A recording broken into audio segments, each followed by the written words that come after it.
by referring to a statement made in earlier debates by Senator Boyce, who, when he recognized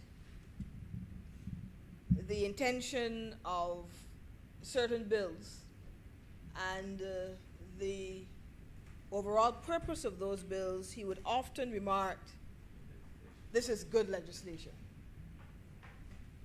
And I think that there's no one in the chamber today that would disagree, Mr. President, with those sentiments. This is good legislation. Not only are we seeking to repeal and correct even the earlier bill of 1957, but the various provisions that have been addressed by many of the senators, commencing with the acting leader of government business, will confirm that view that this is good legislation. Sir, I want to focus my very short presentation on what I consider to be an intention from the bill, and that is to strengthen our focus on business facilitation. I want to occasion my thoughts, and set my thoughts within that theme, within that frame, that we're seeking to address a perennial issue that has been affecting our brand as a jurisdiction, that has been affecting our people who are desirous of doing business, who are desirous of trading in this country, and that is business facilitation. We have had a challenge, sir, with the ease of doing business in Barbados for some time. You just simply refer to those various reports.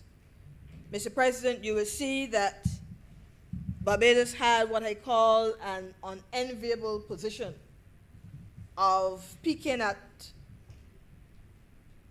132 position out of 190 countries back in 2017. We were ranked, sir, at 132 out of 190 countries relative to the ease of doing business. And sir, when we look at what I call the supporting or the other bit of data, the other report that we tend to refer to, the Global Competitiveness Index, again, you'll see that we're not trending in a desired post, a desired position. And as we drill down to understand what were the issues affecting our ranking, what were some of the main issues affecting our ranking, sir, the information would suggest that bureaucracy was a major concern. Now, sir, I sat in my seat before lunch and I heard one of our senators in his contribution make statements and give the impression that bureaucracy is good. And the way that it was being done before, relative to how persons applied for and access a liquor license in this country, was a good thing.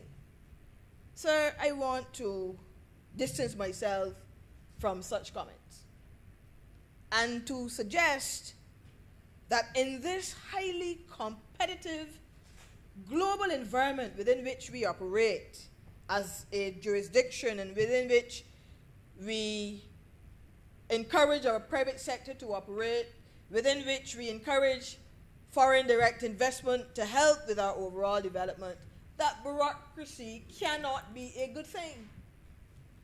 It cannot be a good thing. So I distance myself from those comments and suggest to us this bill is intended, Mr. President, to help improve business and doing business in this country. This bill removes a lot of the bureaucratic headaches that persons went through, persons, Mr. President, from all walks of life, persons from all types of businesses, from the very big, the very large, to the very small. We see that coming out in this bill. And so I want to focus on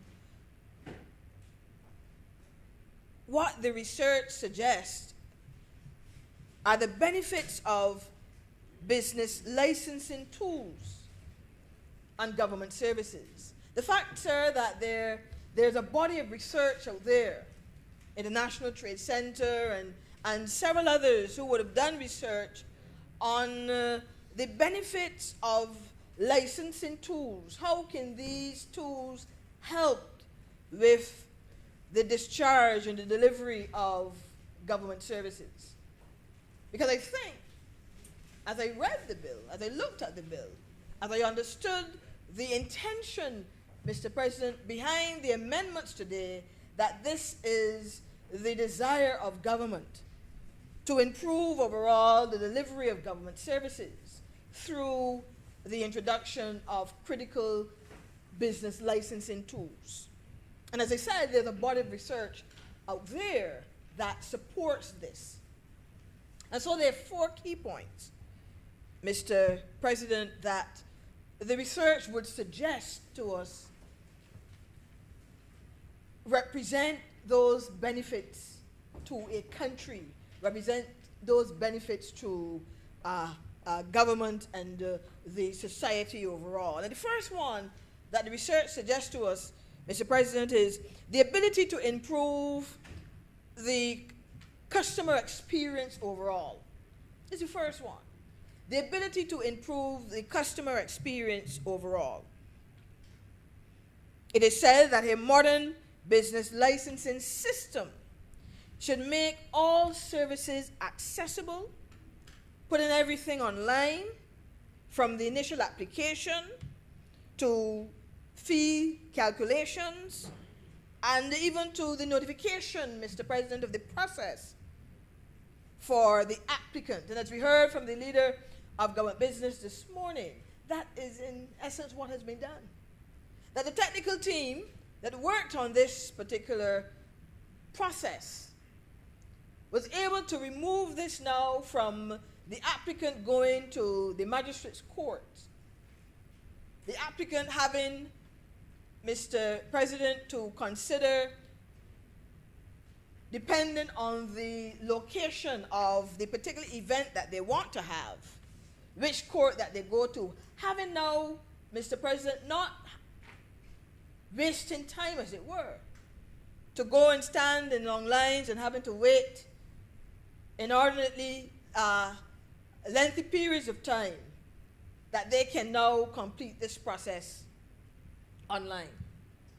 And so we will be able to see from this a significant improvement now in our customer service experience, that government is now able to facilitate, Mr. President, those who desire to apply for that license, that they can do so using the technology. We are in the digital space. If it's one thing that I believe we've learned from COVID-19, and maybe a significant benefit from the COVID-19 experience, is the use of technology and the need for us to improve the delivery of goods and services, interactions with consumers, and so on, using technology. And that is a good thing. So improving the customer experience, and I want to use the example of the certificate of character that the Irish person would now, apply for online. The fact that the process has already started with that. Gone are the days where you applied for a job and you had to get that certificate of character to take in for your interview. And, Mr. President, you had to wait weeks on end, sometimes even months, in order to get that document in your hand. And we've seen, and we know of the experiences where persons have lost the opportunity. Mr. President, lost the opportunity for that job, lost the opportunity for that interview because of not having that certificate of character. And it is this administration, Mr. President, who understood that, again, as a business licensing tool, again, as a tool to facilitate the way business is done, that improved that process, transformed and revolutionized that process. To this day, they tell me that you can actually get back your license now in a matter of hours, so that you don't have to be disadvantaged with that job application. You don't have to be disadvantaged with whatever it is that you're intending on doing, because the process now has been improved. And so the same is intended with this bit of legislation, with the amendments to this legislation, that we can now have the process online, and therefore we will now improve the customer experience. The customer, as I said, can apply, they can even pay online, they can track their process, Mr. President, track the process of the application, and overall have an improved customer experience. And that is what our government ought to be about at the end of the day, making it easier for citizens to do business with government, making it easier for investors even who want to do business here to be able to do so, Mr. President. So this is the first point that the research suggested to us. And the second one is that having these business licensing tools, we're able to increase local revenues. We're able to increase the opportunity to earn, increase the opportunity for, in this case, government to earn, to improve its intake. Now, whereas I heard again the comment today about it's not all about money, I agree. I agree, Mr. President. It can never be all about money. But I dare say that we understand, as the writer of Proverbs once said, money answers all things. And so we know, Mr. President, that in order to improve the quality of life of your citizens, in order to improve processes, in order to deliver the services that our citizens need, we need revenue to do so. And so what I see with this, again based on the research, because I'm couching this presentation entirely on the fact that research has been done to show that this type of improvement in your processes within a country will benefit government, citizens, and the public at large. So licensing fees, as we know, contribute to the coffers, yes, of the state, and helps us as a government to deliver those services that our people are in need of. At the end of the day, you cannot get improvement in healthcare, Mr. President. We cannot continue to finance our tertiary education, and even primary and secondary education, from nursery, schooling as well. You cannot get all of these things, Mr. President, without revenue. So we must be prepared to earn revenue. No, I agree and take the point that, especially at this time, and it has been said before by others in the other place, that there is no intention at this time to raise any taxes. I don't think that any government in their right mind would even consider that in a pandemic environment. And this government won't. But we have to improve our systems as much as possible so that the potential for revenue growth and earning is there. Mr. President, when the Ministry of Small Business started this process of reviewing the liquor license, of making proposals to amend the legislation, Mr. President, the minister at the time in the other place reported that there were over 1,000 applications still waiting to be processed. Now, you can understand and appreciate the kind of revenue that has been lost as a result of not being able to process those applications. Not being able, Mr. President, to get off that backlog. There is a cost to bureaucracy. There's a cost to not being efficient and effective. There's a cost. And so what we are hoping that will be done here with this improvement, with these amendments to this bill, is that by having this process now online, we are able to remove the bottlenecks. We're able to remove the long periods of time for the applicant. And as a result of it being a lot more nimble, a lot more customer friendly, a lot more responsive to the needs of business persons, the public, etc., that we will be able to improve the revenue earning potential of government, which is significant for us at this point in time. I'm sure that there's no one in the chamber that would disagree, Mr. President. We have to find ways, efficiently so, of improving our revenues. Not increasing taxes, but improving our revenues by having efficient processes and efficient systems of how we deliver goods and services to the public. So that was the second point the research showed, that there is the opportunity to increase local revenues. Tangential to that is maybe this third point. And the third point is that these business licensing tools will help to reduce costs and increase business development. Now, this is the point, Mr. President, with your indulgence, I want to spend maybe a little longer, a 30-second more on. Because we're able now to reduce costs, so we don't have the bureaucratic processes, which we know that time is money. It is a saying that all of us have heard. Say there's some who have done research to support this hypothesis, if we can call it that. But time is money. Because if it is that a business person, a small business person, Mr. President, has to go to 3 or 4 departments in one day to try to access a license to trade, that is a day loss for that business, for that entrepreneur, who could otherwise have been focusing on revenue generation. So there is a cost to wasting time.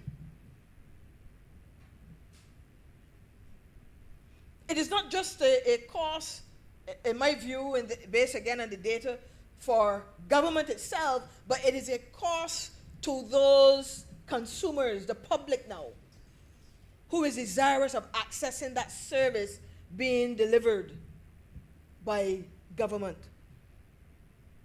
And we know that time is money. And we want to be able to increase business development. Now that, to me, Mr. President, was not the intention of the architects back in 1957. I don't get that impression that it was the intention back then to have a piece of legislation that facilitates business and encourages business development, especially of the average person in the community. I don't get that impression. Matter of fact, I would be bold enough to say that it would appear to me that it was a disincentive. It was a disincentive for persons, ordinary people in the community, in the villages across our country who wanted to trade, who wanted to get involved in business. It was a disincentive for them to do so because of the hoops that they had to literally jump through. Now, Mr. President, we talked about the shops, the cook shops, the village shops, and so on. I recall reading a report some time ago that suggested that pre-COVID, there could easily have been about 1,500 of those rum shop type, village shop type enterprises and activities and so on in Barbados. No, the truth is, when you look at that number, Mr. President, these are ordinary Barbadians. These village shops and rum shops, I heard one senator say, you don't like the term rum shop, but at the end of the day, you're not advocating necessarily drinking intoxicating liquor, but the rum shop concept is a part of the culture of Barbados. The same reason or the reality that we can identify a church nearly on every street, you can identify a rum shop. It is a part of the culture of this country. Let us not get away from it. It is a part of who we are as a people. It helped, in my view, to provide a forum for our people to congregate. It helped them to relieve some stress. It helped them to, share with what is happening in the village on a weekly basis. It helped with the social fabric of our society. But the data says that about 1,500 or so of these operated just prior to COVID-19. Can you imagine, Mr. President, about 1,500 type businesses of this type having to apply annually for a license, having to go to the particular magistrate's court, and then having to maybe get a health certificate and having to get some other food license and all of these other things. Can you imagine, Mr. President, the cost to these 1,500 or so firms or businesses or entities on an annual basis? There is a cost. And so what we are intended on with this legislation is to encourage, I don't think that the numbers are that high today, but to encourage, Mr. President, that any individual within the community, from Christchurch to St. Lucie, St. Philip and St. James and all the parishes in between, who has that skill that they're able to manage a shop,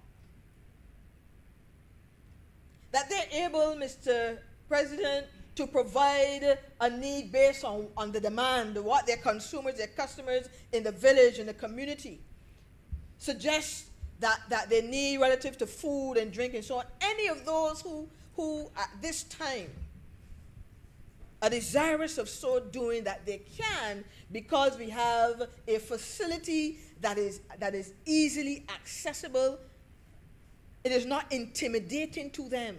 It will therefore enfranchise the average man or woman that otherwise might have felt that they could not have been enfranchised in this country. This is what this bill is doing. This bill is providing the opportunity for the average person to start that business idea that they had. Now, I heard again today from one of the opposition senators the fact, and reminding us, yes, we are in a COVID environment, and it is because of being in a COVID environment, when we know that business will be challenged, that it is the responsibility, therefore, of government to facilitate the opportunity for business to happen. This is one of those tools, Mr. President, that will help us to so do.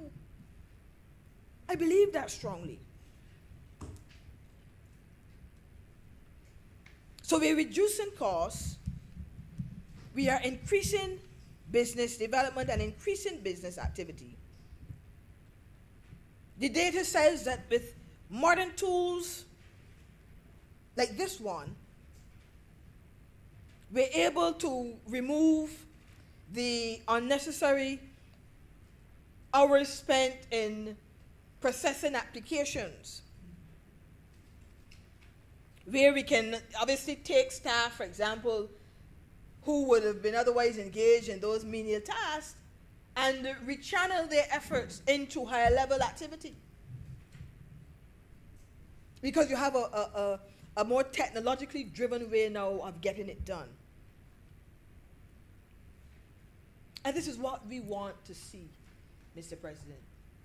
We want to see that at this very challenging moment in our development as a small island developing state, not only Barbados but across the world, that we're able to consider what we term as the average man or woman, and providing the opportunity that they can get a leg up.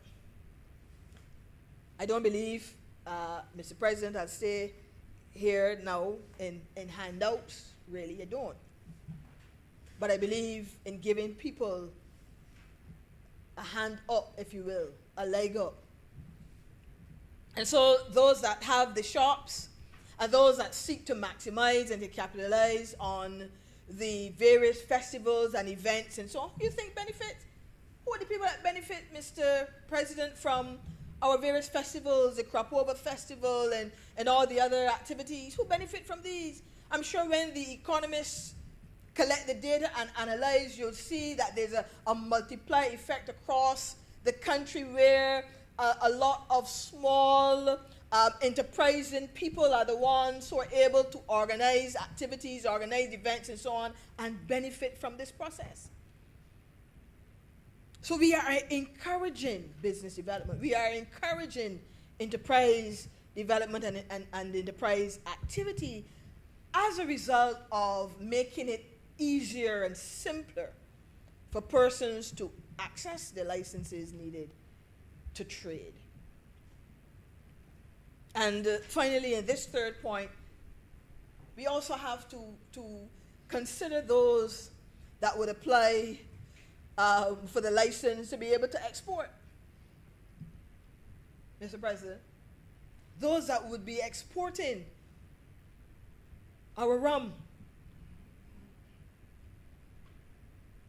that they too no longer have the headache, the burden of waiting an inordinately long time to be able to get that license to trade. And therefore we can encourage more to maybe get into the export market and seek to internationalize their operations. As it is now, we're seeing quite a few small firms manufacturing wines. So I pay attention to what I consider to be the sunrise type of industries. Those industries now popping up. Pay attention to them. And we're seeing quite a bit of that happening. Right? And a lot of them using local products, local fruits and other inputs. Now, as far as I'm concerned, I would love to see that they're able to scale up to the point where they can also access the export market. And in order to do so, in order to trade, they too may require accessing this license in order to so do. And so you will see that in the bill, the provisions have been made for different types of licenses to be applied for different types of business operations. So I think, Mr. President, that third point, based on the data of reducing costs and encouraging business development, encouraging enterprise development, is well borne out from our experiences, what we're seeing on the ground, and what we want to encourage as well to happen within our country. And so the fourth point from the research is that these modern business licensing tools help to boost interdepartmental collaboration. So they help to ensure that data is properly shared and accessed across departments, especially within government, so that, you know, at the end of the day, the whole of government approach that we've been talking about, we've been hearing about, can be realized. And you don't have a situation where one department doesn't know, doesn't have the data, and next is maybe accused of not wanting to share that data and so on. No, having these types of tools, especially the fact that they're now online, helps with that interdepartmental collaboration. And therefore, the Department of Commerce that will have responsibility for administering this legislation, and I believe administering the online platform, will be able now to share that information with ease. Let's say to the Ministry of Finance. Let's say to the Statistical Department. Let's say to the Central Bank, who may, for whatever reason, need to collect information on what is happening vis-a-vis the access to liquor licenses and the application for liquor licenses. So we can see that with this type of platform, you'll get that sharing of information. All of us in here, Mr. President, can attest to the fact of having to maybe deal with more than one department on a particular issue, and when you would have thought that the information was shared, it was not.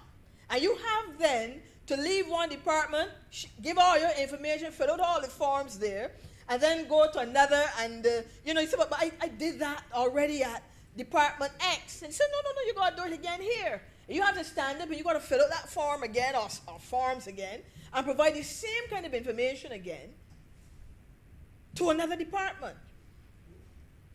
Again, that is time. Again, that is cost.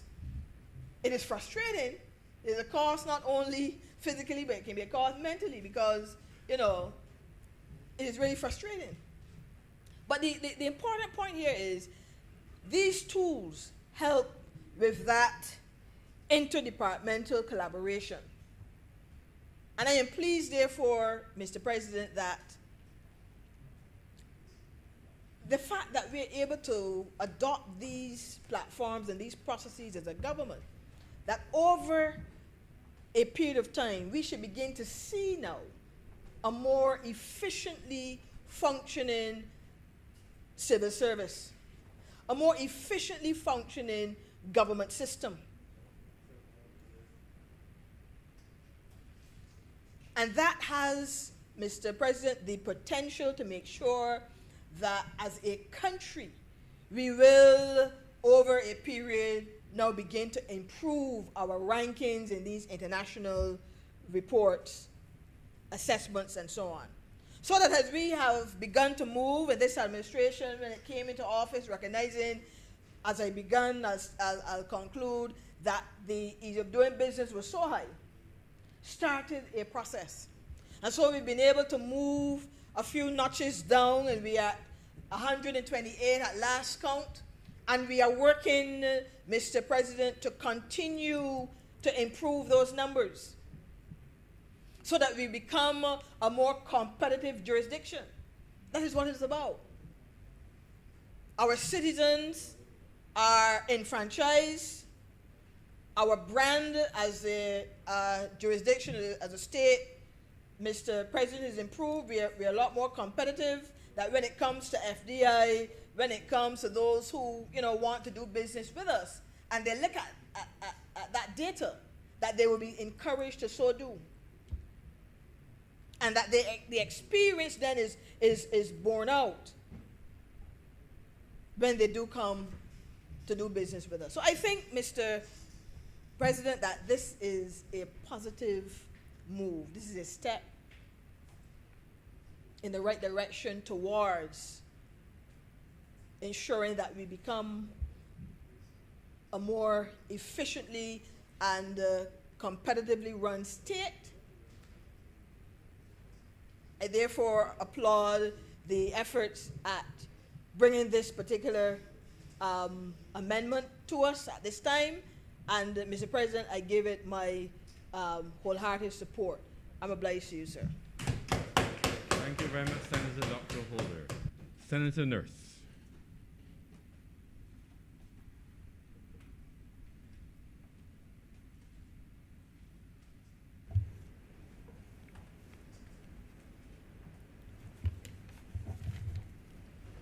Thank you, Mr. President. I rise to make my contribution to this debate to this bill relating to the liquor license bill. I have to say, Mr. President, that having reviewed the bill, it obviously, in some cases does represent an improvement on the existing act. And some of the previous speakers would have looked at a number of the improvements. I think particularly so of what has been spoken about a lot, the improvement in the whole administration regarding the issuance of liquor licenses by taking it out of the whole domain of the magistrate court's jurisdiction. And I can remember many years ago, you would see from time to time appearing in the press complaints by bar owners, restaurateurs, and various other people involved in the sale of alcoholic beverages who were complaining about the amount of time it took to have their license issued. And of course, the amount of time they themselves had to waste in going to the magistrate's court and so on. And so you could waste a whole day at the court waiting to be called. Now, successive administrations, I believe, did some little improvements. But it seems to me that this represents the first time that a fairly significant redoing of the act has been done. And of course, Senator McConney did mention the fact that on the establishment of the authority, what they will be moving towards is a complete system of digitization. And that, of course, makes sense. We don't want that as part of government's digitization process currently going on, that you introduce a new act, but yet you do go through the whole old system of doing things. And I hope, of course, that that goes smoothly, and that in itself will help to alleviate a lot of the problems which would have occurred in the past. And I say I hope it goes smoothly because I'm thinking of the licensing authority, which currently also has some aspects of digitization. Yet it has been the subject of, the talk show programs over the last few weeks, nearly every day, complaints about being able to get your driver's license or get your learner's permit or your weight certificate. And, that seems to be a whole level of madness which is occurring. And I really hope that the Prime Minister or perhaps will take charge of that situation. I know it is always hinted that the Prime Minister seems to take on all the challenges in all the ministries, But the truth is that when you hear those complaints at the Ministry of Transport and Works, you realize that something needs to be done, and done quickly, to sort out the issues that are occurring there. And so I hope that those problems will not be repeated in other aspects of government offices, which are also being digitized, and I trust that this aspect of it will go off smoothly.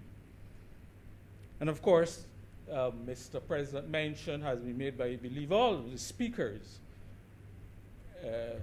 of the aspect of raising the age at which alcoholic beverages can be served to young adults, moving that age, and moving to age 18.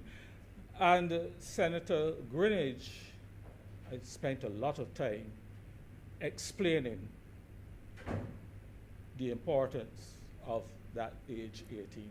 And it was very useful because I always had this difficulty in understanding, Mr. President, why some things you heard that the age of consent was one age and that you could vote at a different age and you could,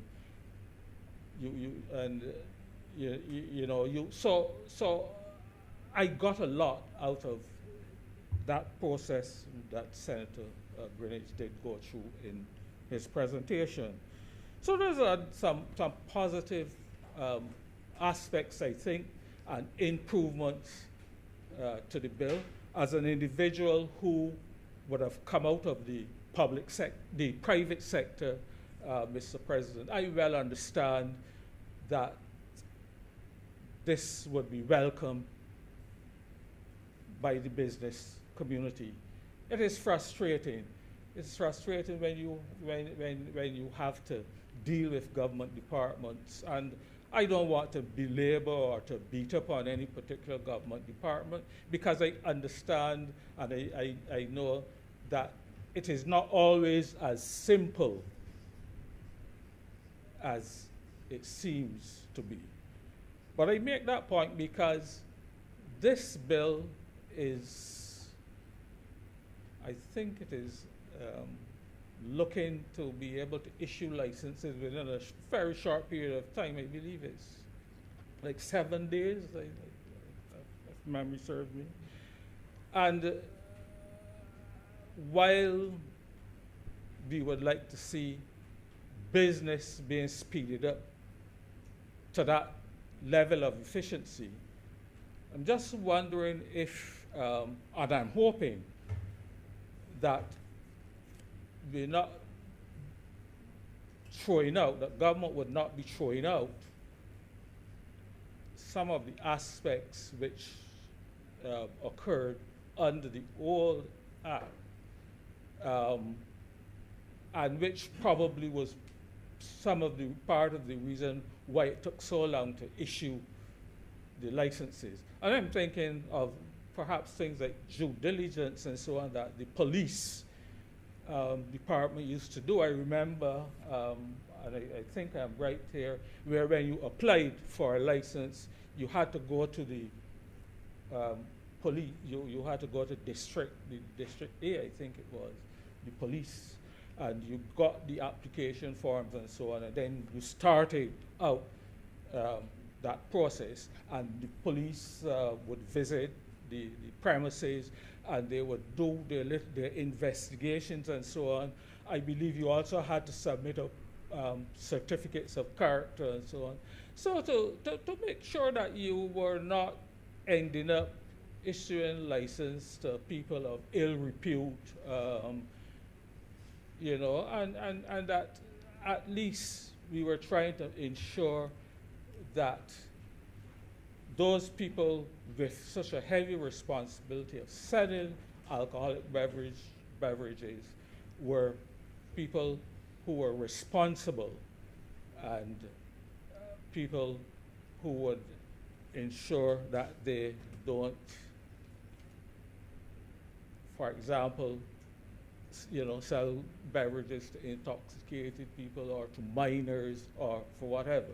So I'm hoping that in order to get through this process of being able to issue licenses in such a short period of time, that we're not giving up any of the things that were useful and necessary in the system before. But if we think about it, Mr. President,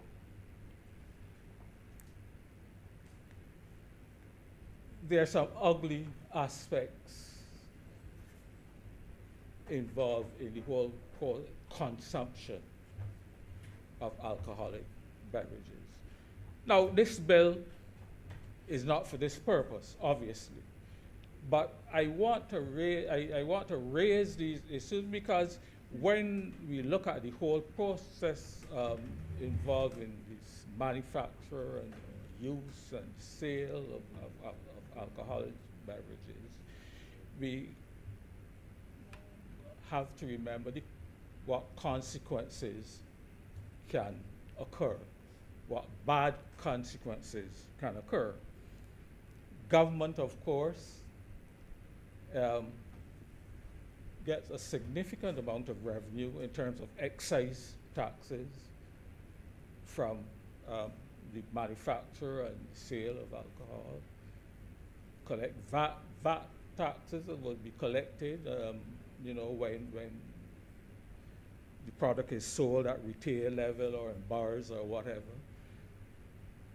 So government, while recognizing that they do benefit from an expanding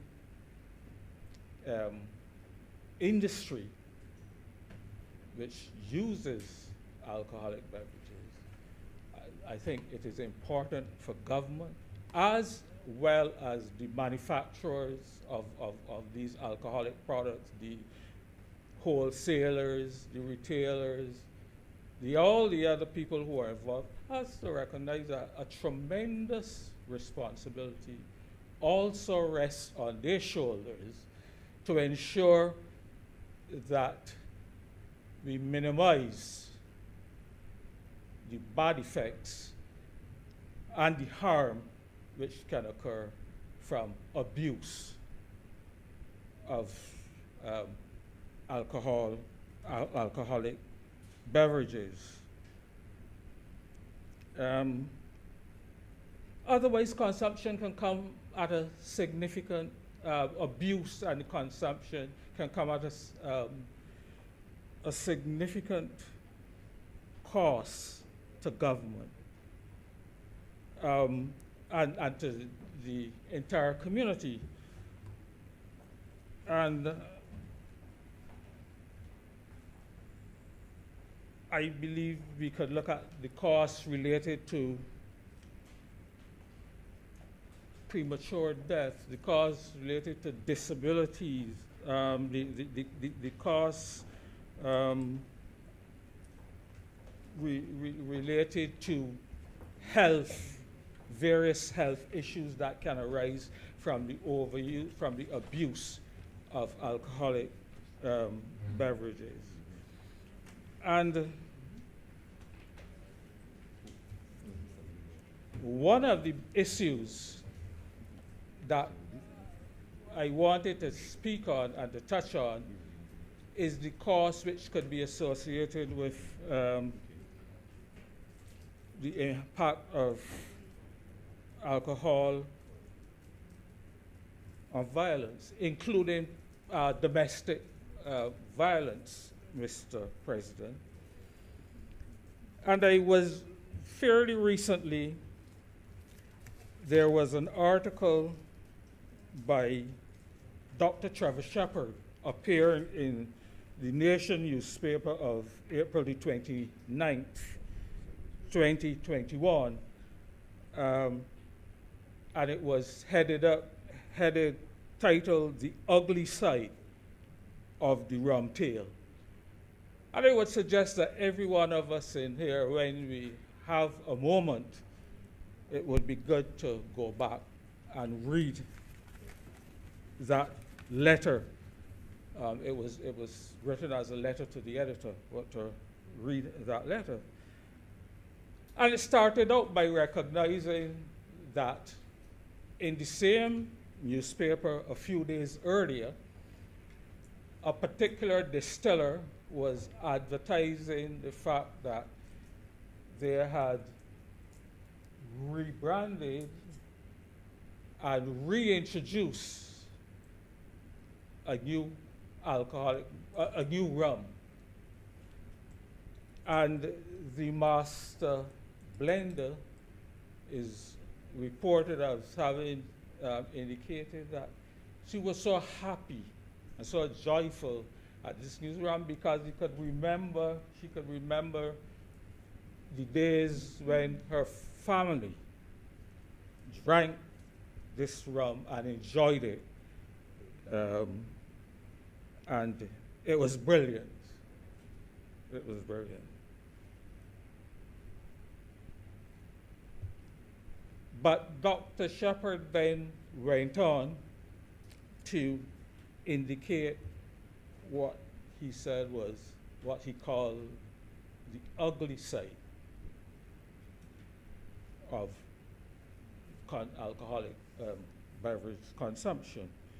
And he recalled the days, and most of us, I believe even now, can remember those days in the villages and so on, where the workers who worked in, as stevedores and who worked in road building and road cleaning and who worked in agriculture, when they got their pay packets on Friday evenings, they headed straight to the rum shop.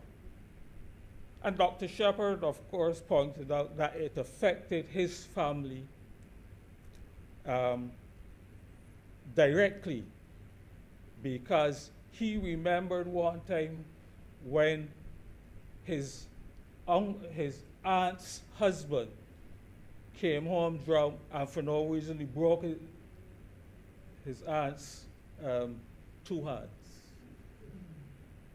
And that is the kind of issues that can surface and that can come out of this misuse and abuse of alcohol.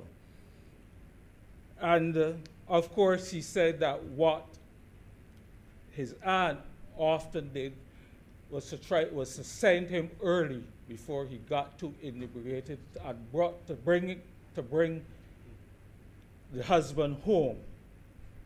Of course, many others didn't necessarily make it home, and they ended up spending the weekends sleeping on the shop step or in the gutter. Those that got home became, as I said before, abusive to the families and to the wives and to the children and so on. So those are the bad aspects which are associated with this whole issue of consumption. And Mr. President, I think it's important, therefore, for government to have a strategy plan to assist, to have a 5-year or whatever period government considers appropriate of a strategic approach for making sure that we can reduce the demand for the beverage so that it is not abused and that people don't harm themselves. I think it is important that a strategic plan, a plan or strategy, be also look at things like marketing of the product.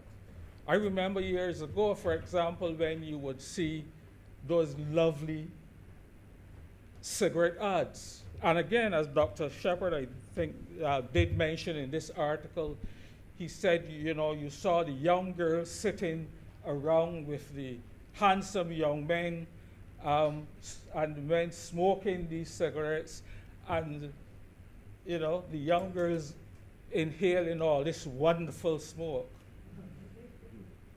Of course, we know since then what happens.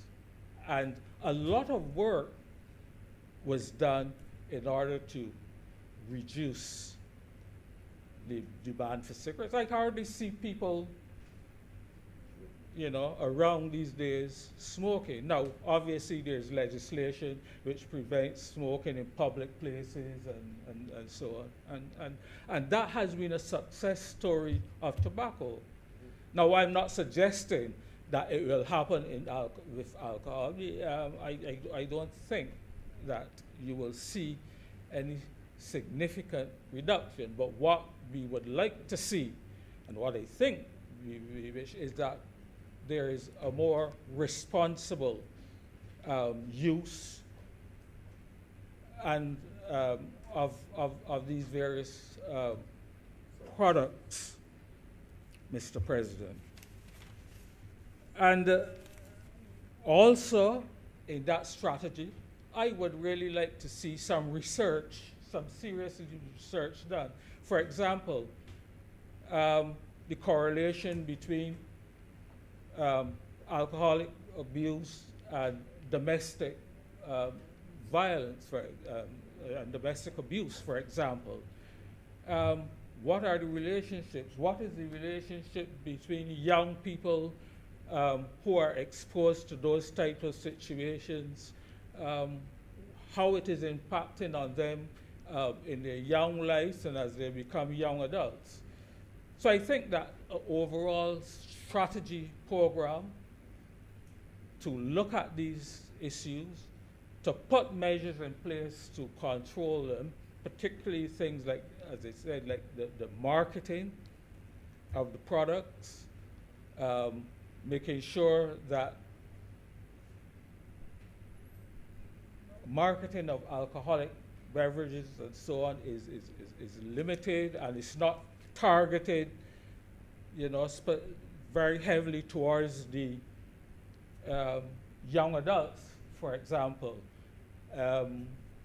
You know, and I remember, for example, some years ago, one of the local radio stations on Saturdays, there used to be this program which was sponsored by Guinness, the Rush Hour, the Guinness Rush Hour. And that was targeted, Mr. President, at young adults, the young people. And these are the things that I'm thinking about, that a strategy has to be put in place to ensure that the sellers, the manufacturers, the distributors and so on are not being allowed to put advertising and marketing programs in place which would significantly cause young people to get involved in the overconsumption of alcohol and the abuse of the product. And of course, I could go on to other aspects. We know what impact it can have on people as well in terms of diseases. And we got to be recognized that alcoholism is a disease. And therefore, we need to be able to see how we can deal and to strategize on reducing those concerns we have related to the consumption of the product. And so, Mr. President, I will support I will support the bill. As I said, I think it is an improvement on what was there before. But, as I said, I would like to see that we deal with what I and what Dr. Shepard in his article referred to as the ugly aspects of the consumption of alcoholic beverages. And with those few words, Mr. President, I'm obliged. Thank you very much, Senator Nurse. Senator Dr. Haynes.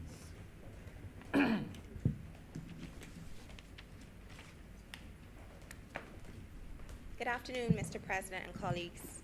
Thank you for the opportunity to address the Chamber on the occasion of us meeting to repeal and replace the 1957 Liquor License Act. This is the first time in Barbados' post-colonial history that we're seeking to address legal drinking age. Consequential upon the passage of this bill will be amendments to the Minor Offences Act, which will see the creation of 3 new offenses being created with respect to the sale of intoxicating beverages to persons under the age of 18, the supply of intoxicating beverages to persons under the age of 18, and the employment of persons under the age of 18 in the business of the sale and supply of intoxicating beverages. So why have we decided to make reducing teen access to alcohol a national priority? Simply from a public health perspective, the aim is to mitigate deaths and to mitigate harms. How many of us can remember what it was like to be a teen? For me, it was not so long ago. Many of us, many of us might recall those days. And the thing is, a lot of the impulsive behaviors and the lashing out and stuff that our parents had to live through were generally actually on account of the fact that our brains were not fully matured as yet.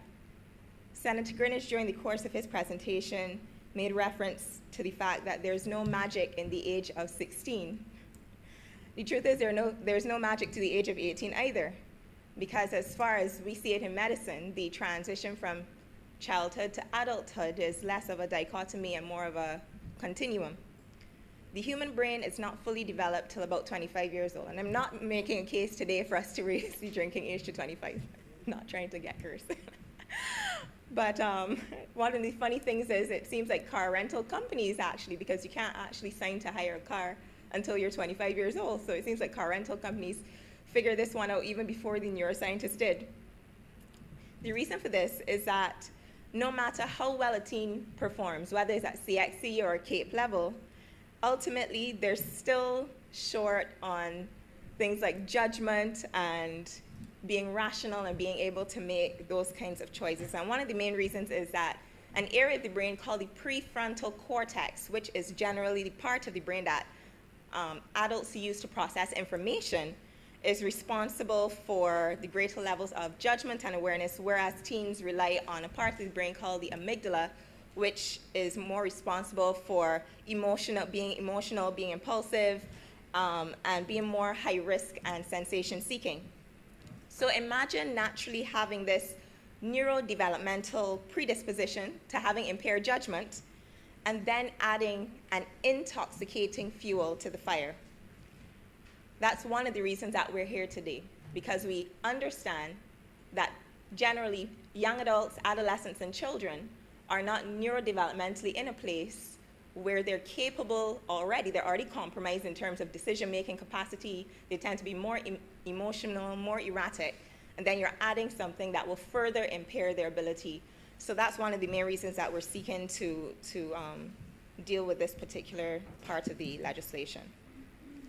One of the things that I want to focus in on specifically is related to motor vehicular accidents. And the reason for this is that traffic-related injuries is the second leading cause of death worldwide for persons between the ages of 5 and 29 years old.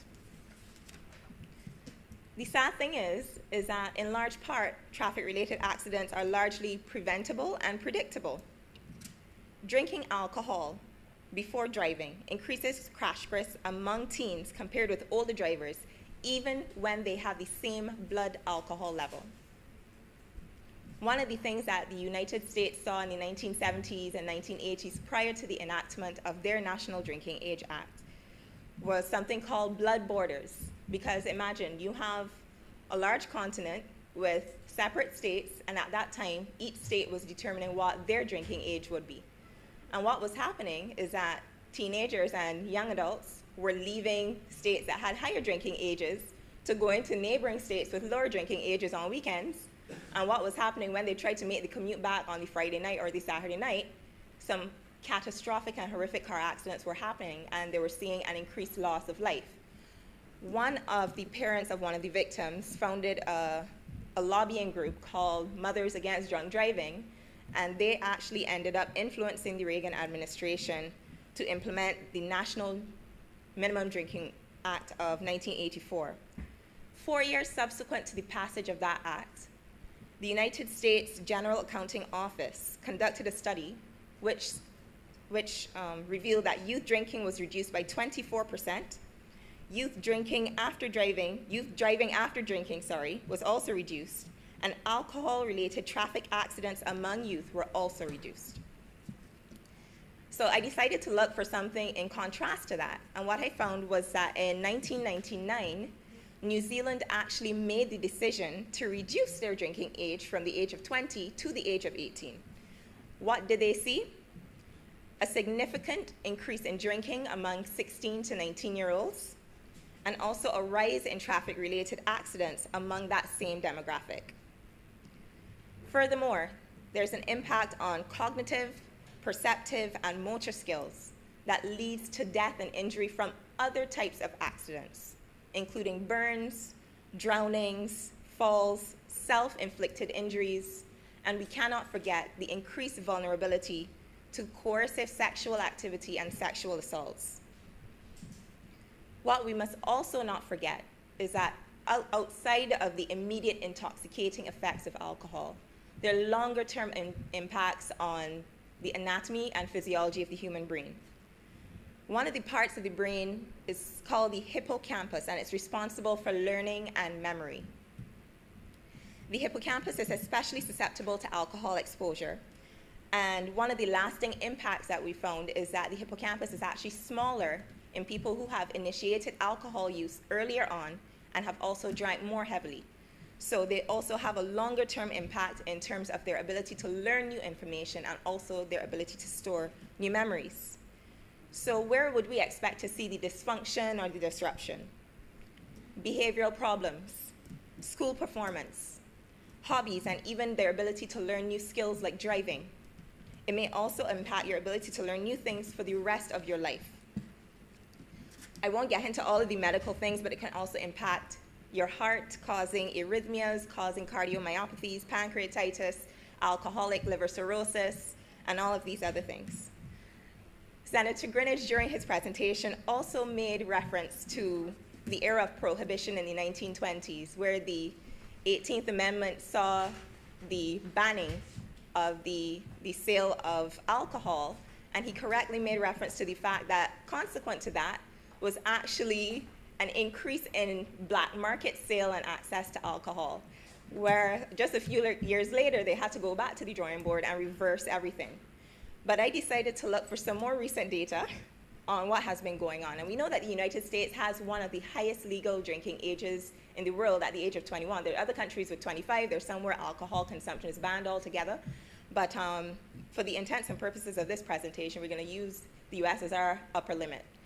Other countries, let's say throughout Europe, actually have lower drinking ages. So what I decided to do was to take a look at how alcohol consumption among adolescents and young adults compared between the two groups in terms of whether countries with lower drinking ages had more alcohol consumption or lower alcohol consumption compared to the US. And data from the WHO actually showed that there were greater levels of binge drinking among European teens, where the drinking age is lower, compared to 15 and 19-year-olds from the United States. The WHO also says per capita total alcohol consumption in Europe averages between 10 to 12.4 liters of pure alcohol, compared to 7.5 to 9.9 in the United States. Most tellingly, one of the most feared complications of chronic alcohol use is cirrhosis of the liver. Liver cirrhosis rates per 100,000 in the United States are actually around 14.9%. When we compare that to Germany, it has 18.8, Denmark 20.2 per 100,000. So the proof is in the pudding, and at the end of the day, it actually suggests that contrary to what we see a lot in the media with regards to the frat parties and so on, the US actually, based on the data, appears to have a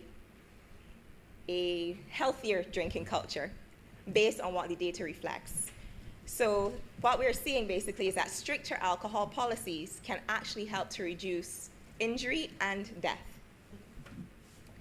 Now, with regards to the local context, the National Council on Substance Abuse was established in 1995 with an aim of preventing, eliminating, and controlling access to banned substances. One of their main aims and one of the things that they tend to do is to roll out programs, especially community and school-based programs that target young people to help them from getting to the point where they're going there. I was very grateful to Ms. Betty Hunt, the manager of the NCSA, who was able to provide me with some very useful papers to take a look at. One of them was the 2013 secondary school survey. What that survey showed was that the age of first alcohol consumption in Barbados is around age 12, and that is in comparison to 11 years old in Europe and 13 years old in the USA. What was also very interesting was that 3/4 of the 13 to 17-year-olds surveyed suggested that they had used alcohol at some point. And 3 out of 10 of the 13 to 17-year-olds surveyed indicated that they currently continuously use alcohol, and 12% of those ones indicated that they actually binge drink. So it made me ask myself, to what extent are parents understanding the prevalence and the intensity of use of alcohol in their own children? One of the other questions that we need to ask is why our children are turning to using alcohol and other controlled substances. So when we look at the risk factors, one of the big ones is actually the parents' drinking behavior. So one of the patterns is that if in a household parents drink, children typically might, with or without the parents' permission, try to make access of the alcohol. Also, mental health issues, depression and anxiety. One of the things is, it's a bit complicated here because it hasn't been fully elucidated as yet whether the mental health issue contributes to or results in the use of the alcohol. Peer pressure, peer drinking. I had my first drink on my 16th birthday. I guess my friends thought it would have been a rite of passage moment. I decided beer was not for me, and I didn't drink for another about 5 years. Childhood trauma, including physical and sexual abuse and bullying.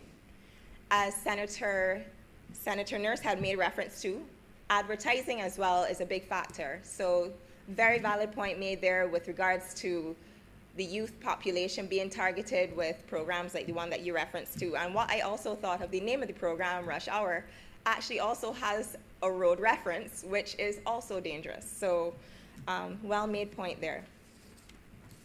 So here we are at the policy and legislative level, trying to do our best to address a public health matter, which is teenage and youth access to alcohol. But the community and school-based and educational programs also have to go alongside it. A couple of the things that the NCSA currently has going on is that they have a program running called Sports Not Drugs, where they're trying to encourage young people that might be considered at risk typically, to turn towards getting involved in sporting activity. In addition, they run a weekly intervention at the Edna Nichols Center. There's school-based interventions as well at the primary level for Class 3 and Class 4 students. And they have an ongoing program called Project Soft, which seeks to help young people to establish coping skills, manage stress, and stay drug-free. Some of the other recommendations that were made have been to have signage set up at licensed alcohol vendors and to have awareness training as well, put in place for people who are interested in selling alcohol, because there has to be an awareness of the consuming public as to the risk that they're putting themselves at. So I thought that those were very valid. So I'm very pleased that, once again, we're seeing, although COVID-19 is a national priority in terms of public health, it's not the only public health priority, and that we are putting the health of our adolescents and young people on the front burner. And I am in full support of the repeal and replacement of this bill. Thank you. Thank you very much, Senator Dr. Haynes. Senator Mr. Miller. Thank you, Mr. President.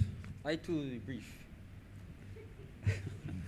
Mr. President, there's a hint in this bill that we may see in the future some regulation with regard to how much alcohol one can consume. Because within the bill, I think there's a section that speaks to timing for special licensing. So we all know that when we announce that for an event, liquor sales or distribution will stop at a certain time, people are allowed to binge buy. I lived in the UK and I saw it every Friday night in the pubs. So we might not solve the problems that we think we're going to solve if we approach it the wrong way. But I'm a bit concerned by some of the debate I've heard today, because we seem to be suggesting that we have established an age for drinking. I think we've established an age for a person under age 18 from participating in the sale or the purchasing. And we have established that, according to one section, that it's an offense to supply it, but there is no punishment for the persons who consume. So I don't know if the person who is drinking it under age 18 is in any way affected by this bill, or when it becomes an act. There are some jurisdictions, Mr. President, in which one is limited to how much alcohol one can purchase in a retail store. There's no provision within this act for such a restriction. So this act clearly doesn't intend to restrict people's access to alcohol in any way. I could go into, prior to this bill, or after this it becomes an act, I could go into a store and back up a truck and buy all the alcohol that's available. And there's no restriction as an individual. So you must not leave here feeling that for some reason this bill will address the social issues of alcohol. It will not. It makes for orderly licensing. And that is probably all that it will do. I thank you, Mr. President. Thank you very much, Senator Mr. Miller. Senator Reverend Dr. Rogers. Thank you very much, Mr. President. It was not my intention to speak on this bill, because as far as I was concerned, it is a straightforward bill seeking to modernize the issuance of liquor licenses in Barbados, which I think is a very positive thing. However, throughout the day, various social issues have been brought into the debate, and coming from an institution, an organization that a part of our sacrament involves the administration of alcohol, an alcoholic product. Of course, at the point in time when we receive it, due to transubstantiation, the accidents have remained the same, but the substance has changed. But I think it was incumbent upon me to say a few words at this point in time, especially given how I would have spoken on the sacramental bill regarding cannabis and other religions. I think it was important that I say a few words here. Strange enough, today, sir, is the feast of St. Dunstan, Archbishop of Canterbury in the 10th century, who was also known to be a master brewer of ale. And lore has it, it's just lore, that on the day of Feast of St. Dunstan, a winter blast comes through and damages all the apple blossoms of the farmers. And it's believed that St. Dunstan caused that so that theirs would get damaged and his wouldn't, so that his brew will be best. But that's a different matter.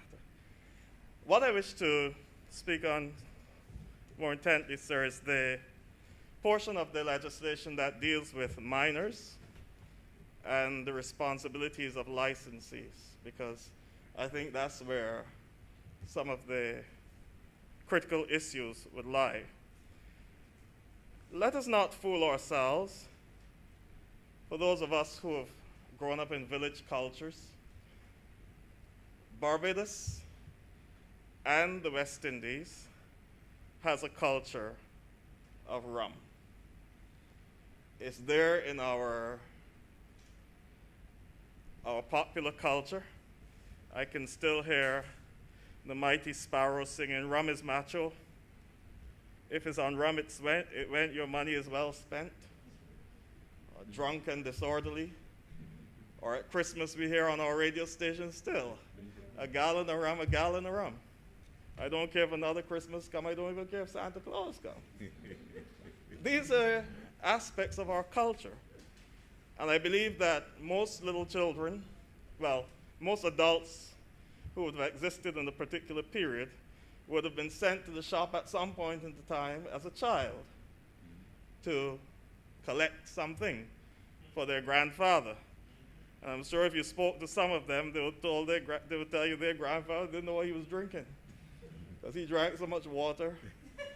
Because on the way back, some of the white stuff in the bottle was transferred into their bodies, and then water went in to top it up. And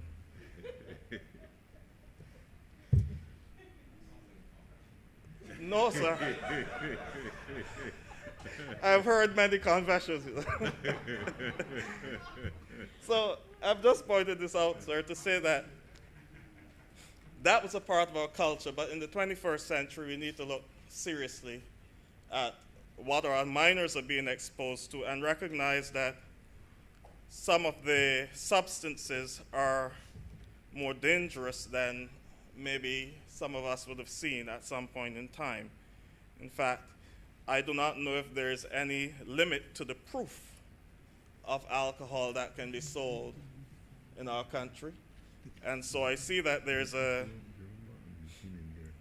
a clause here about injurious persons receiving injurious substances. That's in section 31, things that can be injurious to the health. But I know for sure that there are alcoholic products sold here that are over 85% alcohol. And some of those can get into the hands of our children as well. That's hand sanitizer. But as it comes to the dangers that can be posed by alcohol, I don't think we need to rehash. I think Senator Haynes gave a brilliant presentation just now, and should be commended for that. But one of the things we have to pay close attention to, and I believe that Senator Nurse brought it up when he spoke about advertising, not only advertising, the entertainment industry must be responsible in how we speak or we project alcohol in the country. Because I can remember distinctly that for a few years, consecutively, every Road March song was about alcohol. when it was. I'm not leaving till the rum done.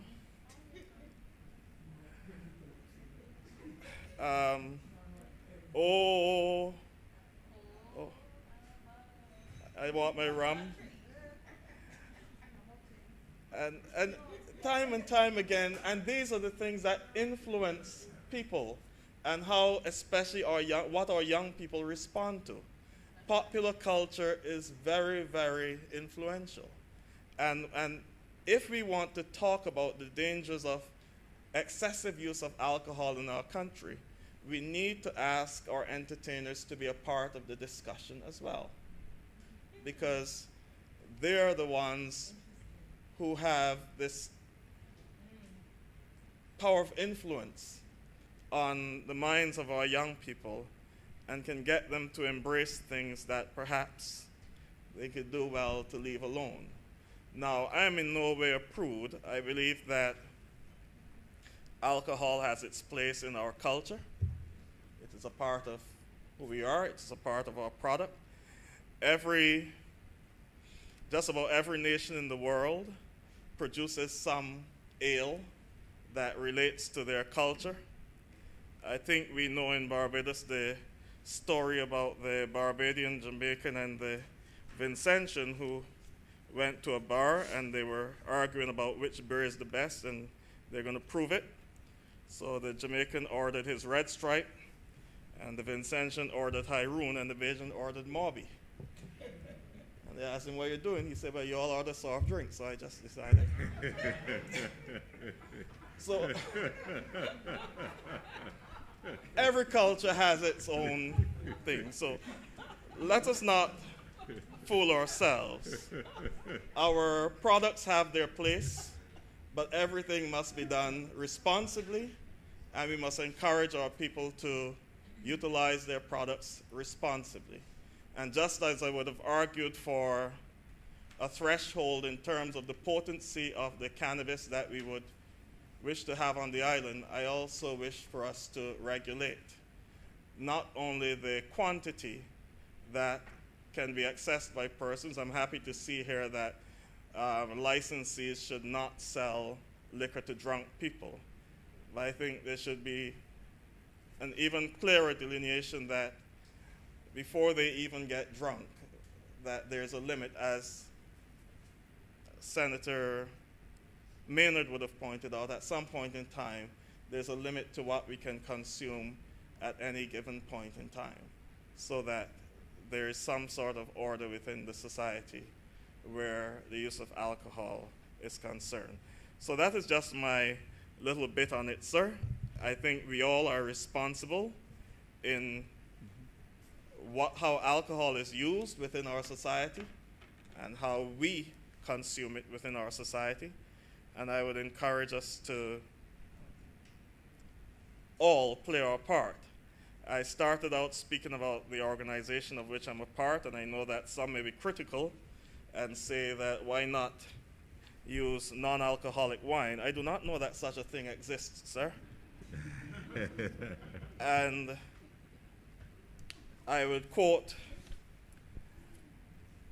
a gentleman who came some years ago to present to a seminar on us, and he said, you know, the New Testament takes two positions on drinking. John the Baptist took one and Jesus took the other. You take your choice. I will end here. So thank you very much for your time. Thank you very much, Senator Dr. Rogers, for a spirited presentation. Couldn't help myself, sorry. Senator Grant. Thank you, Mr. President. I do not intend to detain the chamber in my contribution to what is, for all intents and purposes, a very straightforward bill that is before this chamber. As I listen to the debate and I reflect on when I was a little boy and moving around in the village, I certainly saw a lot more persons than I see now who on a regular basis used to be drunk. In fact, sir, I well recall that we had fun as youngsters talking about people with rum faces. I don't know if you recall that. And I have to say that in today's Barbados, I do not see a lot of people with rum faces. I do not see a lot of people drinking and falling down and people having to lift them up and take them home. That sir, used to be. I didn't hear. You know, I don't hear sights. I didn't hear. Neither did I, Senator Grant. My ears aren't that well tuned to the sights. I didn't hear that sight. But that used to be part of our culture. But we've come a long way, and I think that it is important to recognize that the bill before us today really is seeking to ensure that we have a more well-managed environment than what we would have had under the previous or under the existing piece of legislation. So this bill essentially, sir, in my view, is here to ensure that the environment in which there is the issuing of licenses is done in liquor licenses is done in such a manner that it is more efficient and more effective. And I don't think, sir, that it is designed to make any money. I tried hard, sir, I must say, I tried hard in reviewing the legislation to see where the emphasis was on that. I see it, sir, as an opportunity to ensure that there is the minimizing of the wasting of money. Because the whole process now of getting a liquor license is one where persons have to fill out, I think there are 4 pieces of documents, same document, but you have to fill it out 4 times. You have to go to health, you have to get information from the Barbados Revenue Authority, and then you go to the magistrate's court. And there are many people who go to the magistrate's court, have an appointment to be there for 9 o'clock, and then 1 o'clock they're still at the magistrate's court. And if they don't get the license on that day, then they have to come back and go through the same process. And I think, sir, that this bill is properly addressing that issue. The bill also, sir, allows that persons can have licenses for multiple years, as presently exists. You can only get the license once a year. I know, sir, with respect to hotels, that their license ends on the 31st of December. So prior to the 31st of December, all of this stuff is done. And there's actually an officer who goes to the court and waits for significant hours in order to get the license. And I think, sir, that this bill is properly eliminating that, and I think that that is a good thing.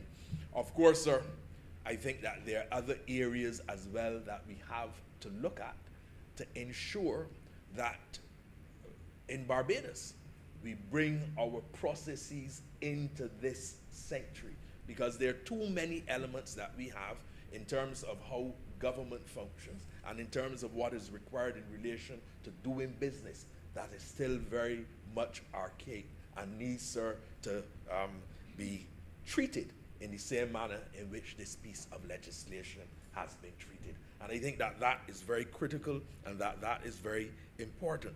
It obviously then, sir, speaks to the issue of productivity.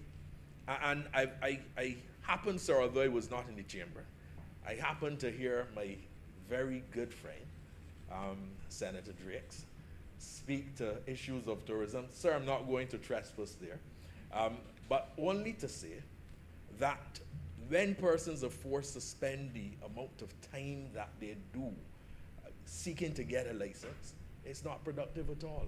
And in this period where we do have to seek to ensure that we are able to have more economic activity, we really cannot afford to have persons engaging in activities that are unproductive. a time is going to come, sir, when I will speak to the issues of COVID-19, the impact specifically on the tourism sector. But the reality is that it is extremely challenging, and therefore I think it is important to be able to identify what needs to be done in order to have a more productive environment. Sir, the issue of the legal age, I support that fully. It is important for us to safeguard our young people. I am very concerned, sir, and I've said it in this chamber before, and maybe it is that I am of a different age group now. I often say I'm in my young old age, but I am concerned that our young people are not as responsible as they should be. They seem not to have the moral fabric that would have been provided to many of us when we were young. And we have to be better able to guide them. I see a practice, sir, that exists at funerals. It is true I haven't gone to any funerals recently because of the COVID-19 directives. But when I last went to a funeral, in the churchyard, the sale of alcohol. Sir, and you know, yes, I heard reference to different calypsos. I like my ram, you know, the songs that went, and I understand the issue of socializing and all of that. But I believe, sir, that there are certain places where the sale of rum and the utilization of any alcoholic beverages should not take place. And I believe that the church is one such place. And I would like to think, sir, that under this legislation, that no licenses would be issued for the sale of alcoholic beverages at the church. I think, sir, that it is important that we uphold those kinds of traditions, because when we do that, we ensure that we keep the fabric of the society strong. You know, Mr. President, I certainly, I was not a youngster who did everything right. I was very adventurous as a youngster. But on Sundays, I had to go to church. In those days, sir, you went to church Sunday morning. You went to Sunday school Sunday evening. During the week, and there was any, and I came up in the Anglican church, but if there was any revival or anything going on, I had to go with my grandmother and sing to the revival and all of that.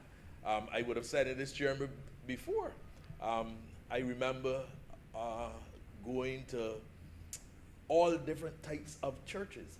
And I reference that, sir, because what that did is that, you know, I used to hear a voice, not a voice in my head suggesting that my senses were not all there, but a conscience as to what is right and what is wrong. And I feel that those are things that we have to reinforce, such as not selling alcohol or allowing the consumption of alcoholic beverages on sacred ground.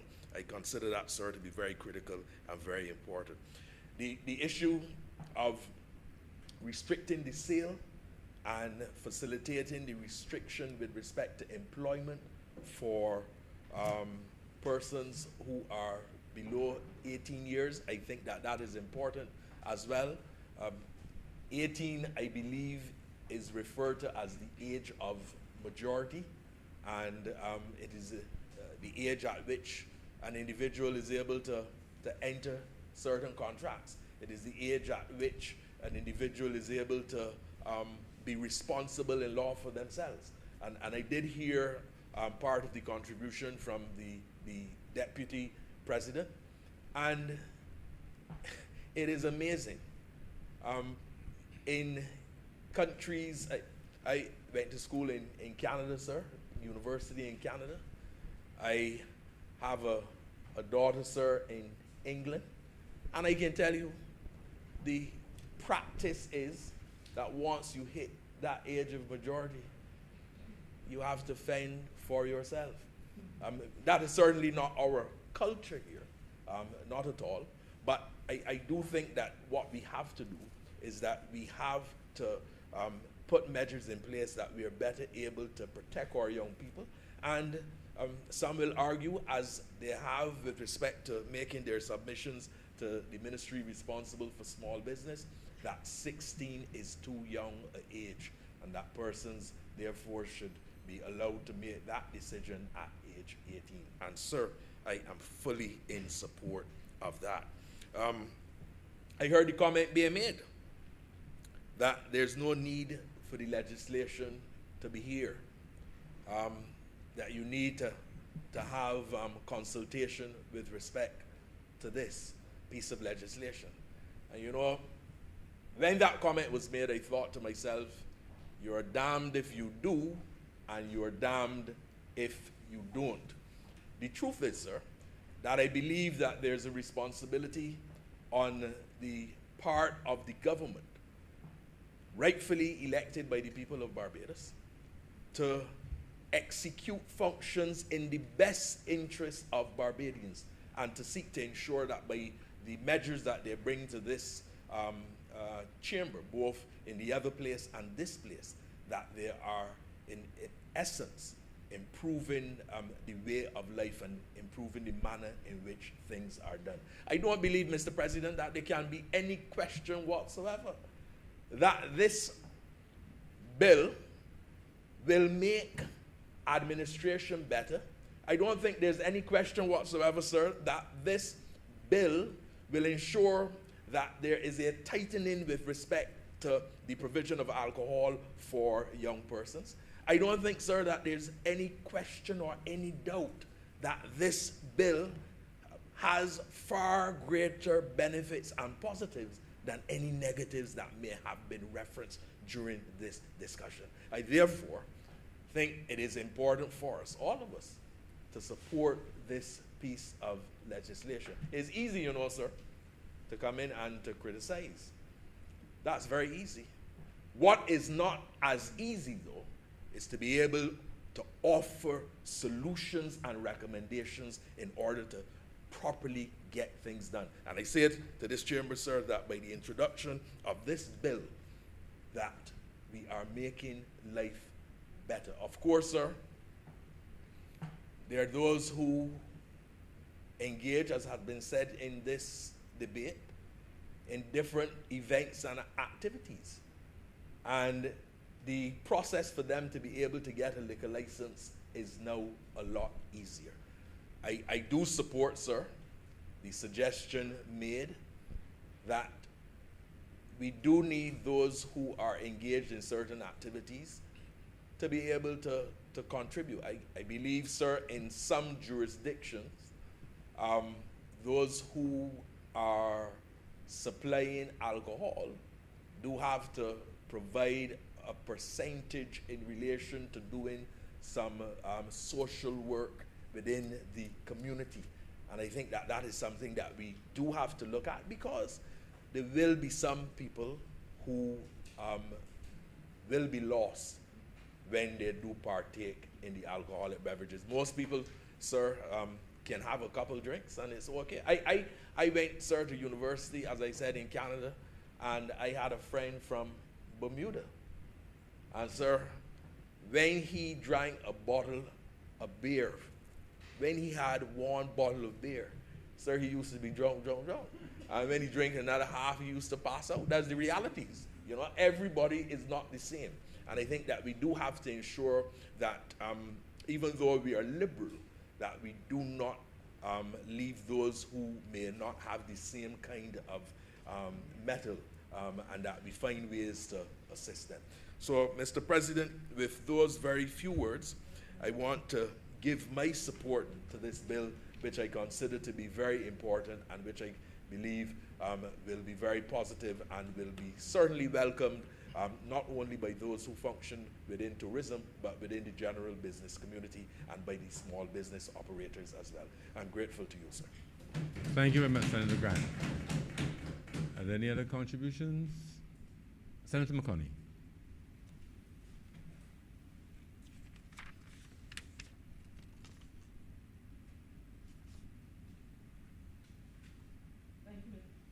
Thank you, Mr. President. I really want to thank the honorable members of this chamber for their contribution to this debate. We've been debating for almost 5 hours now at this time. Pardon me? My comrade, I'm sure, Mr. President, you heard the honorable member say that people here must be drunk with debate. But anyhow, sir, I really just want to respond to some. But thankfully, Senator McConney, there's no one here under the age of 18. Absolutely, sir. Absolutely, sir. Absolutely, sir. I do want, however, as is the respectful thing to do in such debates, to really respond to some of the concerns that have been raised by a number of members of this honorable chamber. Now, I want to start by, first of all, thanking Senator Greenidge for recognizing that it is not a free-for-all, that there has to be an authority and that there must be some order and there must be some special regulation to the selling and the supply.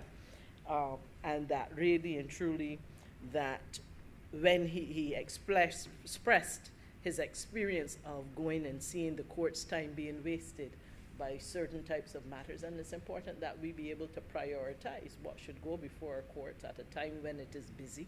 And in fact, it is a good thing that we are now easing the burden off the courts by taking the liquor license off their plate. I want to thank also Senator Springer for looking at the relationship between Barbados and alcohol. His intervention was quite interesting, but I think that it certainly showed the number of different angles from which we can look at the case of alcohol and the remedies that we would need to put in place. Senator Holder, she acknowledged the bill's intention, that it was to strengthen focus on business facilitation, and she acknowledged that that this government has in fact already done some significant work in terms of ease of doing business and facilitating persons. She mentioned the police certificate of character, and indeed that is certainly something we have done, and the intention, Honorable Senator, is that we will continue to make this process as close as we can to as easy as the certificate of character is. There are, of course, different processes, and of course, there will therefore be a little disparity, but indeed the intention is that it will be done efficiently, that it will be done quickly, and it will be done safely in a way that does good service to the people.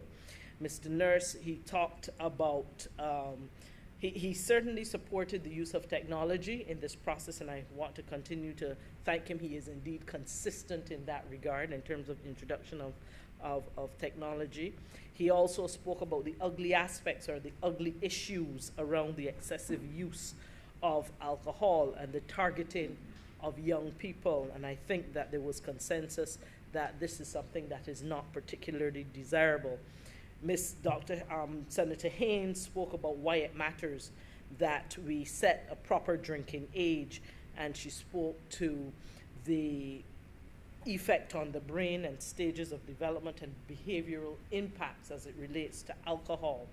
Senator Maynard, in his very succinct, as usual, intervention, really made the point, reminded us that this bill is not intended to deal with access to alcohol. It is simply meant to deal with the regulatory side of it. And Senator Rogers, of course,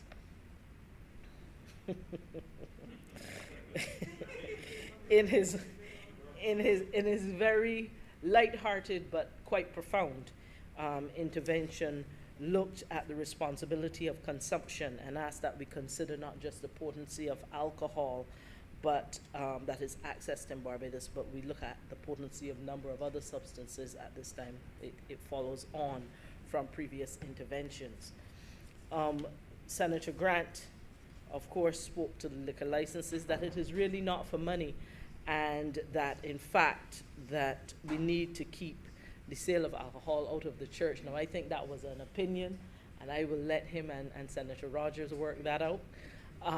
But the point that he made about the liquor licenses not being about money takes me very easily into the matter that was raised by Senator Drakes.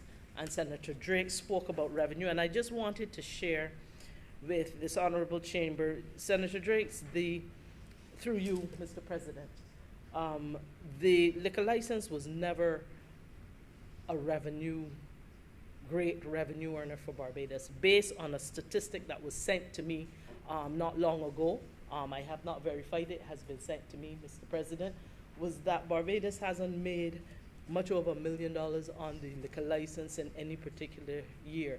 It was never intended, as from what I am being told, to be a big revenue earner for the government.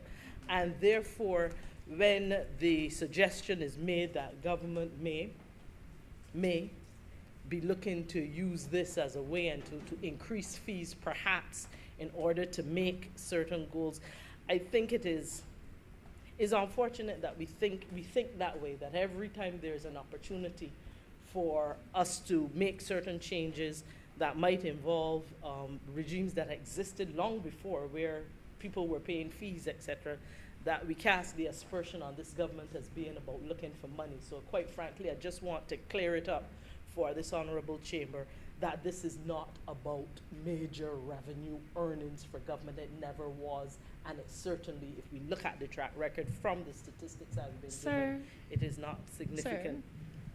Just a point of elucidation, sir. It is not that I was intended to say that this was going to be a major revenue earner for the government.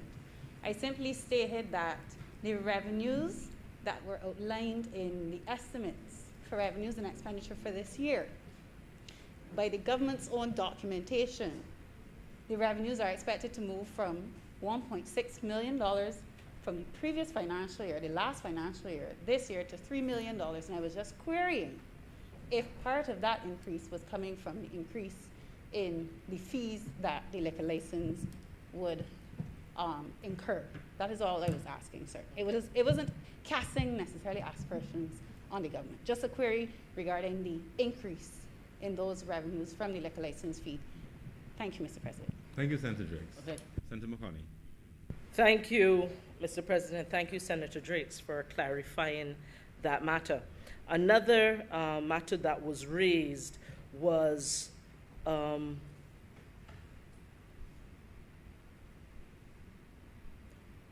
whether or not this government will seek at some point in time to be excessive in terms of the persons that we will put on the liquor licensing and the liquor licensing authority, and whether or not there will be some way in which the public will then suddenly hear that the minister has in fact put, I cannot remember the term, but there was said 100 people or something like that was said, some outrageous number on the liquor licensing board. I do want to draw the attention of this honorable chamber, with your permission, sir, to clause 45 and clauses 47.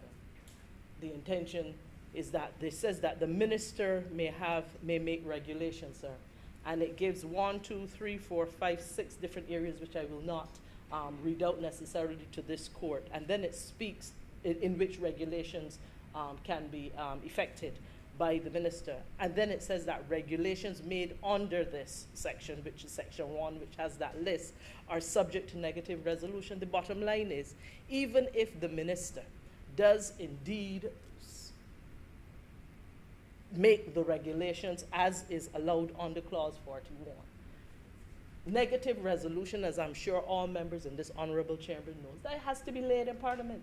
There is nothing that would be done behind the backs of the people, because it has to be laid in Parliament quite openly. So any innuendo or any imagining that people would have that this government will go about and make fat this liquor licensing authority and say nothing to the people of Barbados, it is a fiction, sir. because right here we have that this must be laid in Parliament, so there must be clarity and there must be transparency. In addition, sir, the speculation was given as to whether or not people would just suddenly hear that their fees have been increased for the licenses that they have. Sir, under section clause 47(1), a license issued under the former act shall continue in force until it expires. So it is not a matter of this government seeking to pull the rug from under persons who already have a license that has been issued, and they will suddenly discover that there are these new fees. So, Mr. President, I really just needed to clarify that and make sure that the public of Barbados understand that this government has no nefarious intentions. We are not looking to raise excessive revenue, and we are certainly not looking to foist upon the people of Barbados a big bill for a licensing authority at a time when this country can ill afford it. And I thought that it was important, sir, for us to be able to address that matter. In addition, there were a number of people who spoke on the age, the legal age established for to be able to buy and to be able to sell or participate in the sale of alcohol.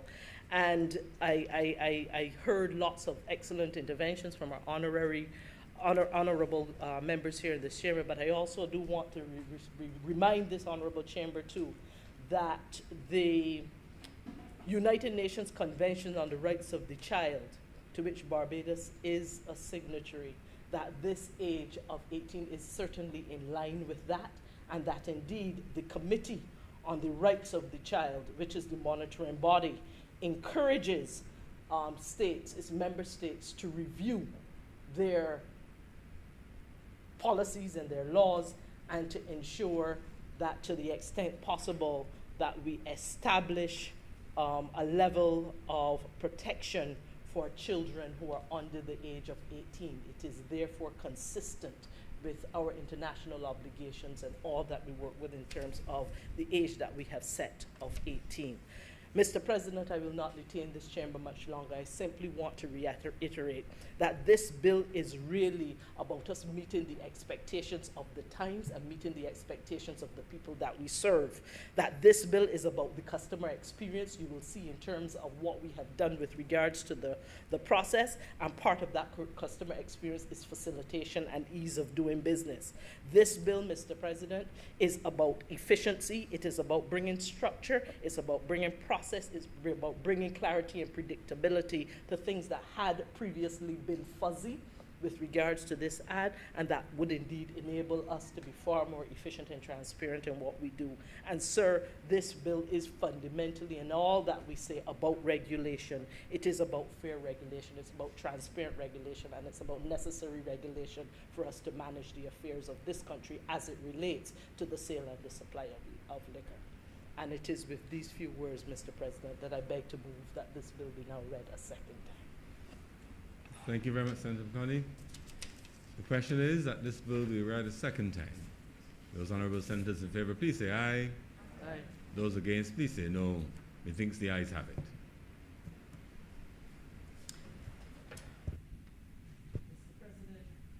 Mr. President, I beg to move that Your Honor do now leave the chair and the Senate resolve itself into committee for further consideration of this bill. The question is that I do now leave the chair. The member Senate resolve itself in the committee for further consideration of this bill. Those honorable senators in favor, please say aye. Those against, please say no. Methinks the ayes have it.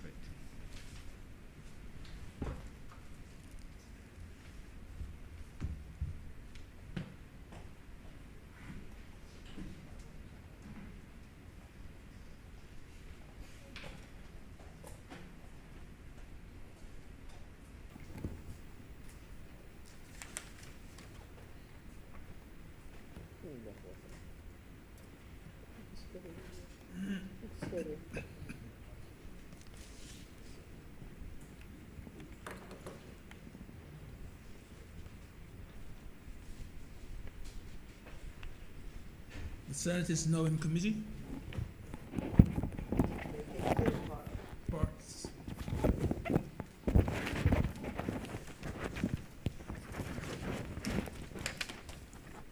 Clauses 1 to 3. Mr. Chairman, I beg to move that clauses 1 to 3 stand part. The question is that clauses 1 to 3 stand part. Honorable senators in favor, please say aye. Those against, please say no. Methinks the ayes have it. Clauses 4 and 5. Mr. Chairman, I beg to move that clauses 4 and 5 stand part. The question is that clauses 4 and 5 stand part. Honorable senators in favor, please say aye. Aye. Those against, please say no. Methinks the ayes have it. Clauses 6 to 8. Mr. Chairman, I beg to move that clauses 6 to 8 stand part. The question is that clauses 6 to 8 stand part. Honorable senators in favor, please say aye. Those against, please say no. Methinks the ayes have it. Clauses 9 to 19. Mr. Chairman, I beg to move that clauses 9 to 19 stand part. The question is that clauses 9 to 19 stand part. Honorable senators in favor, please say aye. Those against, please say no. Methinks the ayes have it. Clauses 20 and 21. Mr. President, I beg to move that clauses 20 and 21 stand part. The question is that clauses 20 and 21 stand part. Honorable senators in favor, please say aye. Those against, please say no. Methinks the ayes have it. Clauses 22 and 23. Mr. Chairman, I beg to move that clauses 22 and 23 stand part. The question is that clauses 22 and 23 stand part. Honorable senators in favor, please say aye. Those against, please say no. Methinks the ayes have it. Clause 24. Mr. Chairman, I beg to move that clause 24 stand part. The question is that clause 24 stand part. Honorable senators in favor, please say aye. Those against, please say no. Methinks the ayes have it. Clauses 25 and 26. Mr. Chairman, I beg to move that clauses 25 and 26 stand part. The question is that clauses 25 and the 26 stand part. Honorable senators in favor, please say aye. Those against, please say no. Methinks the ayes have it. Clause 27. Mr. Chairman, I beg to move that clause 27 stand part. The question is that clause 27 stand part. Honorable senators in favor, please say aye. Those against, please say no. Methinks the ayes have it.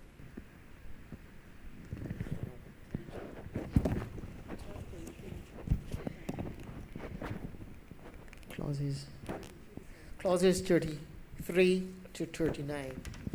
The last clause was clause 27. Sorry, beg your pardon. Clauses 28 to 32.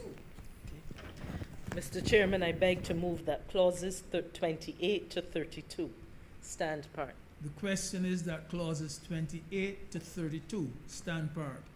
Honorable senators in favor, please say aye. Those against, please say no. Methinks the ayes have it. Clauses 33 to 39. Mr. Chairman, I beg to move that clauses 33 to 39 stand part. The question is that clauses 33 to 39 stand part. Honorable senators in favor, please say aye. Those against, please say no. Methinks the ayes have it. Clauses 40 and 41. Mr. Chairman, I beg to move that clauses 40 and 41 stand The part. question is that clauses 40 and 41 stand part. Honorable senators in favor, please say aye. Those against, please say no. Methinks the ayes have it. Clauses 42 to 49.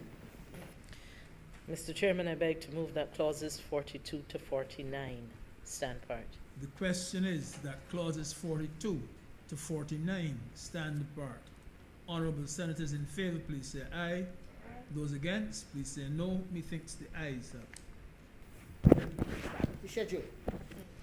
Mr. Chairman, I beg to move that the schedule be the schedule to the bill.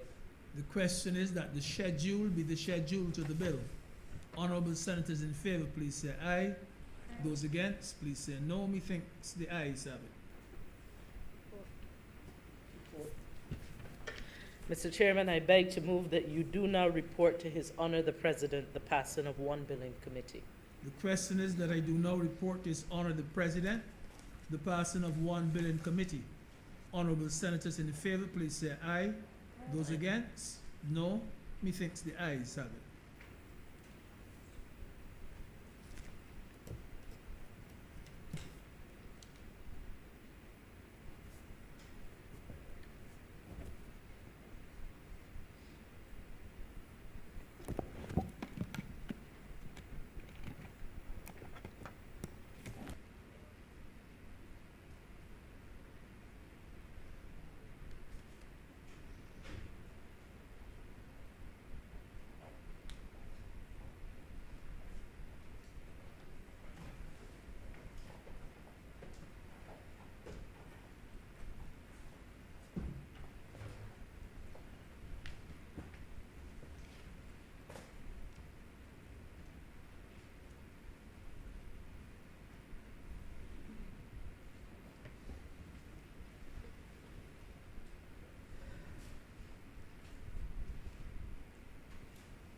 The Deputy President has reported to me the passing of one bill in committee.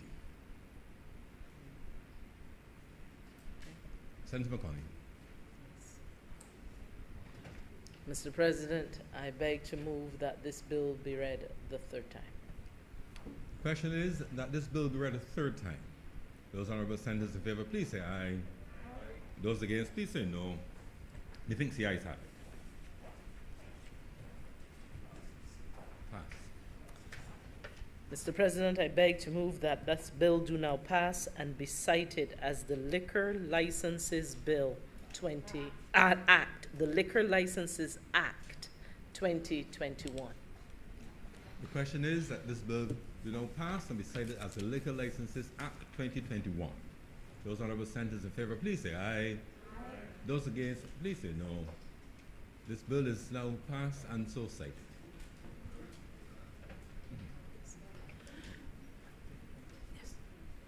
No, on a suspension for 15 minutes. Senator McConney. Mr. President, I beg to move that this session, the sitting do now be suspended for 15 minutes. Returning at approximately 5:30. The question is that this sitting be suspended until 5:30 p.m. Those honorable senators in favor, please say aye. Those against, please say no. Methinks the ayes have it. This sitting now stands suspended until 5:30 p.m.